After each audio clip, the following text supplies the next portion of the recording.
안녕하세요. 부동산 마스터키 박언정입니다. 오늘은 여러분과 함께 공유 숙박업과 세금에 대해서 알아보는 시간 한번 가져보도록 하겠습니다. 제가 지금 저희 수강생들과 함께 하고 있는 수업인데요. 에어비앤비 수업 그리고 숙박업 수업을 하다 보니 세금에 대한 관심이 굉장히 뜨겁습니다. 특히 에어비앤비를 통해서 숙소를 운영하시는 분들이 많고요. 하지만 많은 분들이 세금 문제에 대해서 막막해 하시는 경우가 많더라고요. 그리고 세금을 낸다는 생각조차 하지 않고 무조건 에어비앤비로 월 300만 원 벌 거야. 이런 분들이 많아가지고요. 네, 이런 부분들 여러분 주의한다 생각하시고 저와 함께 수업 시작하도록 하겠습니다. 실제로 공유 숙박업 시장에서 신고되지 않은 소득이 무려 98%나 달한다고 하는데요. 그래서 오늘은 공유 숙박업과 관련된 세금에 대해서 A부터 Z까지 꼼꼼하게 여러분과 함께 알려드리도록 하겠습니다. 네, 사업자 등록 꼭 해야 할까요? 네, 공유 숙박업을 하기로 마음먹었다면 가장 먼저 고민되는 부분이 바로 사업자 등록일 텐데요. 2026년 1월부터는 이제 사업자 등록증이 없고 허가를 나지 않은 경우에는 플랫폼에 등록 자체가 안 되죠.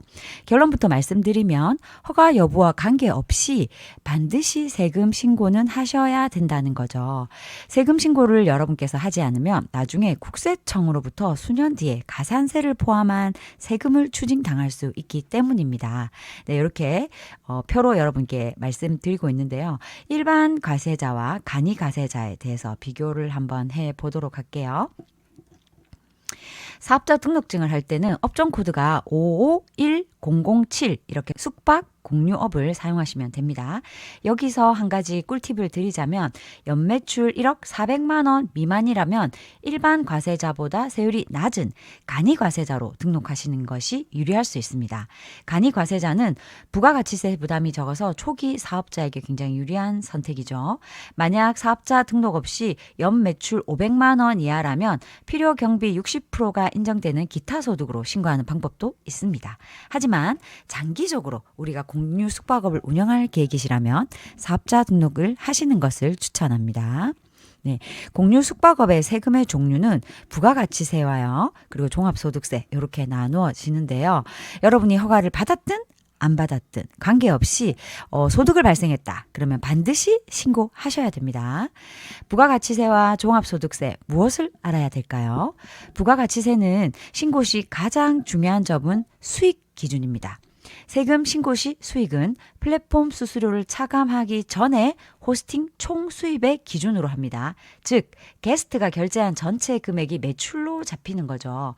예를 들어서 게스트가 10만 원을 결제했다면 플랫폼 수수료를 제외한 금액이 아니라 10만 원 전체가 매출로 신고된다는 거예요. 그래서 대신 플랫폼 수수료, 임차료, 관리비, 통신비, 청소비, 세탁비, 소모품비, 광고비 등은 숙소 운영에 들어간 다양한 비용으로 필요 비용으로 공제받을 수 있습니다.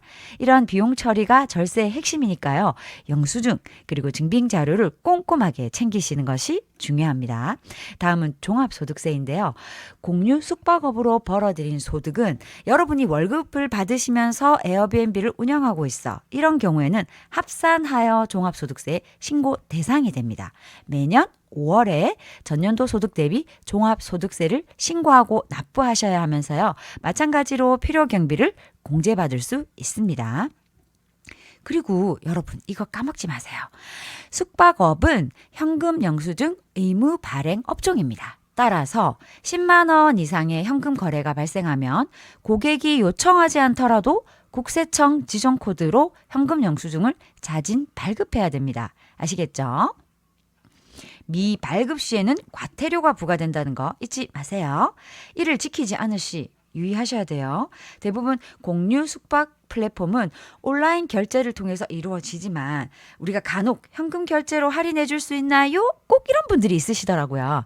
그럴 때 꼭 현금 영수증 발급하시기 바랍니다. 아시겠죠? 이렇게 제 블로그에 오시면 공유 숙박업의 세금 핵심 가이드 올려드렸고요. 절세 꿀팁 한번 알려드릴게요. 세금을 줄일 수 있다면 최대한 줄이는 것이 좋겠죠. 공유 숙박업 절세의 핵심은 바로 비용 처리입니다. 숙박 운영과 관련된 모든 비용을 꼼꼼하게 챙겨서 공제받는 것이 가장 중요하고요. 네, 여기에서 인정 가능한 비용 항목 체크리스트 여기 참고하셔서 첫 번째 플랫폼 수수료, 두 번째 임차료 및 관리비, 세 번째 시설 집기비, 네 번째 인테리어 비용, 다섯 번째 소모품비, 여섯 번째 인건비, 일곱 번째 보험료 또는 통신비 이렇게 발생한다고 말씀드릴 수 있겠습니다. 이런 플랫폼 비용들 보이시죠? 특히 에어비앤비의 경우 호스트 수수료가 3%, 다른 플랫폼 평균 15%에 비해서 낮아서 호스트에게 유리한 측면이 있다고 해서 굉장히 유행하는 종목이다라고 생각하시면 될 것 같습니다. 아시겠죠, 여러분? 세금 핵심에 대한 부분 참고하시고요. 성실한 신고를 해야지 여러분께서 나중에 오히려 더 많은 혜택을 누릴 수 있다. 세금 신고를 안 해도 되지 않을까? 라고 생각하는데요.